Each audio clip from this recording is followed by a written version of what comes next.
Hi hello ನಮಸ್ತೆ ಎಲ್ಲರಿಗೂ. Welcome to princess Bhavana blogs. ಇವತ್ತು ನಾನು ಏನು ಮಾಡ್ತಿದ್ದೀನಿ ಅಂದರೆ ಮಾವಿನೆಲೆ ಯಾಕೆ ಯೂಸ್ ಆಗುತ್ತೆ ಅಂತಂದರೆ, ಕೆಮ್ಮು ಯಾವುದೇ ರೀತಿ ಕೆಮ್ಮಿನ ಸಮಸ್ಯೆ ಇದ್ದರೆ ನಾವು ಇದನ್ನು ತೊಗೊಂಬಂದು ನೀಟಾಗಿ ತೊಳೆದ್ಬಿಟ್ಟು ಈ ಥರ ನೀರಲ್ಲಿ 1 ಗ್ಲಾಸ್ ನೀರಿಗೆ 2ರಿಂದ 3 ಮಾವಿನ ಎಲೆ ಹಾಕಿ ಕುದಿಸ್ಬೇಕು.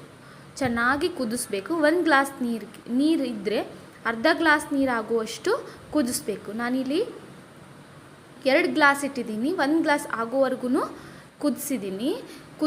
ಇನ್ನೂ ಕುದಿಸ್ಬೇಕು. ಇನ್ನೂ 1 ಗ್ಲಾಸ್ ಆಗೋಷ್ಟು ಕುದಿಸ್ತೀನಿ.